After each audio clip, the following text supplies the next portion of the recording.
छत्रपति शिवाजी महाराज को शेर कहते हैं। సనాతన ధర్మాన్ని నిలబెట్టిన మహాపురుషుడు సమర్థ రామదాస్ గారి ఆదేశం మేరకే ఛత్రపతి శివాజీ శ్రీశైల పర్వతానికి వచ్చి తల్లి భ్రమరాంబాదేవిని అర్చన చేస్తే అమ్మవారు ప్రత్యక్షమై శివాజీకి ఖడ్గాన్నిచ్చింది. ఖడ్గాన్ని పట్టుకో, ఎటువంటి వీరుల్ని దునుమాడి హిందూ సామ్రాజ్యాన్ని స్థాపించిన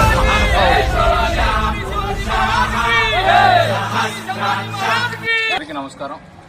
ఈరోజు శ్రీ ఛత్రపతి శివాజీ మహారాజ్ జయంతి సందర్భంగా త్వరలో జరగనున్నటువంటి 10th క్లాస్ ఎగ్జామ్స్కు రెక్స్ ప్యాడ్స్ పెన్నులు పంపిణీ చేయడానికి ఇన్ని రోజులు స్కూల్లో చదువుకునేది ఒక ఎత్తు, ఈ నెల మొత్తం చదువుకునేది ఒక ఎత్తు కాబట్టి మీరందరూ కూడా దృష్టిలో పెట్టుకుందని సార్ చెప్పినట్టుగా మన స్కూల్లో పోయినసారి మంచిగా అందరికీ మార్కులు వచ్చినాయి. ఈసారి కూడా ఐఎస్టీ మార్కులు ఎవరు తెచ్చుకుంటారో మేము ముందే చెప్పం. అది ఎవరు తెచ్చుకుంటారో వాళ్ళకి తగినంత ఏదో ఒకటి మేము సాయం చేసేదానికి సిద్ధంగా ఉన్నాం. ఖచ్చితంగా అందరూ కూడా చదువుకోవాలి.